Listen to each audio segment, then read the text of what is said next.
क्या कहेंगे शकील भाई?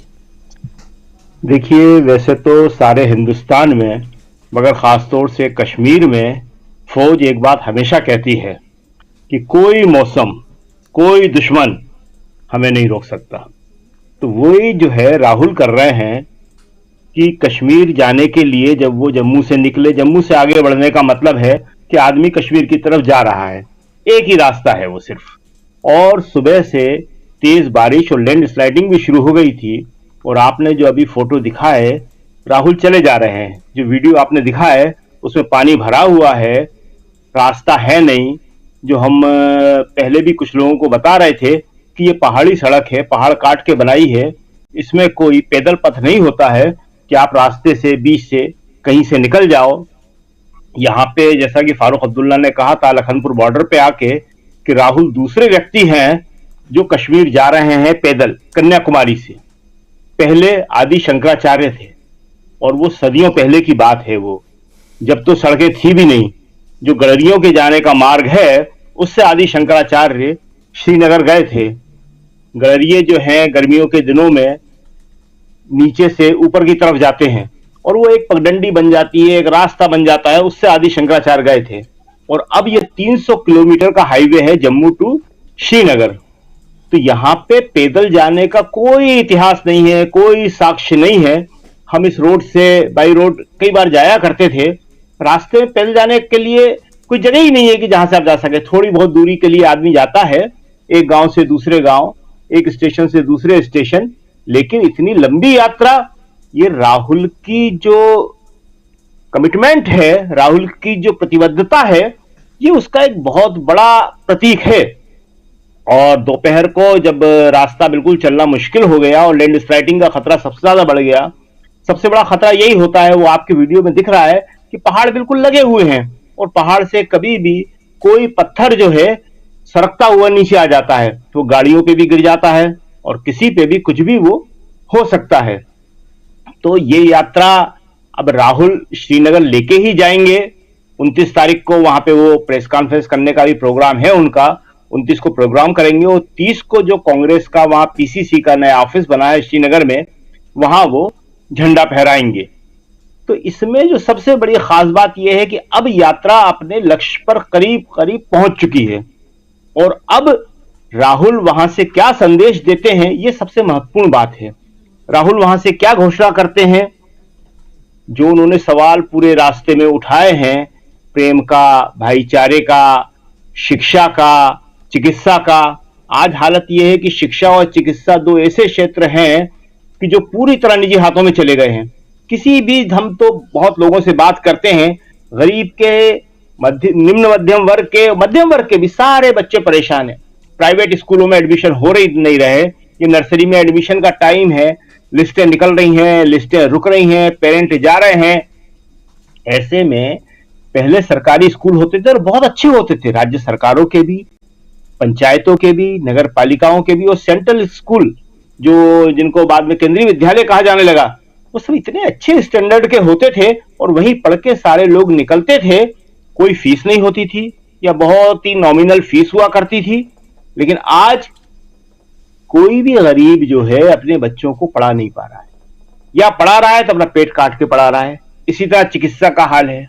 अभी हम लोगों ने सबने सुना होगा, देखा होगा कि तस्लीमा नसरीन ने बताया कि किस तरह उसके घुटनों में कोई प्रॉब्लम थी और वो एक बड़े अस्पताल में भर्ती हो गई तो उसका हिप बदल दिया गया, हिप की सर्जरी कर दी गई और वो चलने फिरने से लाचार हो गई। उसको सब जानते थे कि ये कौन है, और उसके साथ सिर्फ पैसे के लिए, उसने लिखा है कि पैसे की लूट। उनको मालूम था कि इसके पास पैसा बहुत है, चाहे जितना बिल बना के देंगे और इसको देना पड़ेगा और ये देगी। तो ये दो क्षेत्र ऐसे हैं। राहुल क्या वहां से अनाउंस करेंगे कि अगर उनकी सरकार आती है तो ये दोनों क्षेत्र वापस सरकारी क्षेत्र में आ जाएंगे, चिकित्सा पूरी तरह, शिक्षा पूरी तरह जैसे पहले थी? क्या वो अनाउंस करेंगे कि अग्निवीर स्कीम को खत्म करके जो हमारे युवा हैं और जिनका सबसे बड़ा आकर्षण होता है फौज में जाना, जिंदगी पूरी इसमें वो 12-13 साल से लड़के तैयारी शुरू कर देते हैं, चाहे वो अफसर बनने के लिए सैनिक स्कूल में जाएं और या फिर सिपाही बनने के लिए सुबह भागते हुए दिखें। 5 साल की नौकरी, 4.5 साल की नौकरी और उसके बाद ओके बाय बाय। तो राहुल वहां से क्या अनाउंस करेंगे, अग्निवीर स्कीम खत्म कर देंगे और लड़कों को सबको फुल टाइम जैसे पहले मिलती थी फौज में नौकरी, वैसे ही नौकरी मिलेगी। क्या वो अपने दूसरे जितने भी उनके बेरोजगारी को लेके उनके मुद्दे हैं, उनके जो महंगाई को लेके मुद्दे हैं, पेट्रोल और डीजल को लेके वो बात करते रहते हैं, वो सब वो करेंगे? तो ये बड़ी इंपॉर्टेंट चीज है। अगर राहुल ये संदेश दे देते हैं श्रीनगर से, तो पूरे देश में जाएगा। प्रेम और भाईचारा तो बहुत अच्छी बात है, पर प्रेम और भाईचारा तो एक ऐसी चीज है कि जो सबके बढ़ाने से बढ़ेगी, और राहुल उसके लिए कोशिश कर रहे हैं। और जो ठोस चीजें हैं, इसे मूर्त कहते हैं हम, जो द्रष्टव्य हैं, वो शिक्षा के क्षेत्र में, चिकित्सा के क्षेत्र में, बेरोजगारी के क्षेत्र में, महंगाई के क्षेत्र में, ये उन्हें स्पष्ट रूप से वहां पे घोषणा करना पड़ेगी। और राहुल की यात्रा की सफलता को देखकर आप देख ही रहे हैं कि कितने सारी चीजें अलग अलग पैमाने पे हो रही हैं।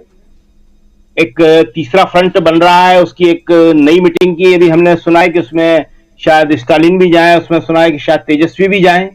अभी तो 4 ही लोग गए थे, आम आदमी पार्टी गई थी उसमें, और लेफ्ट गया था उसमें, और एक जी हाँ, तो ये 3-4 लोग उसमें गए हुए थे। उसमें ये अखिलेश यादव जी गए हुए थे उसमें।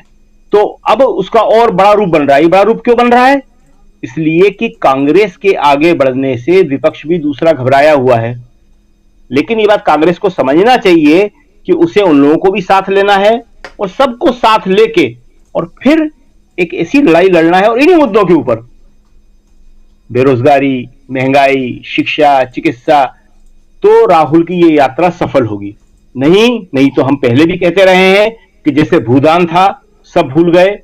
विनोबा भावे भी ऐसे ही गांव गांव घूमे थे, लेकिन नतीजा कुछ नहीं।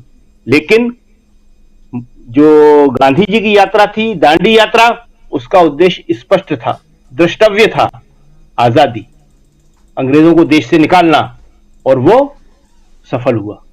तो आपको मूर्त दिखना पड़ेगा, आपको स्पष्ट दिखाना पड़ेगा कि ये है। अमूर्तता में, एब्स्ट्रैक्ट में काम नहीं चलेगा। तो अब राहुल किस तरह से अपनी यात्रा को इंपैक्ट देते हैं, ये सबसे बड़ी बात है। श्रीनगर से उन्हें इस यात्रा के लिए एक मैसेज देना पड़ेगा, वो इंपैक्ट दिखना चाहिए, तभी बात बनेगी।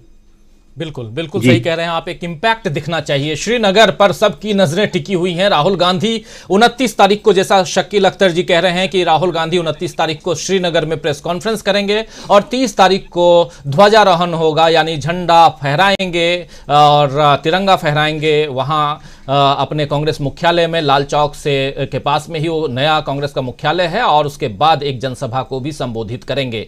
उस जनसभा में राहुल के साथ मंच पर कितने दूसरे दलों के नेता आते हैं, ये भी देखना होगा। लेकिन साथ साथ एक बात जो यहां शकील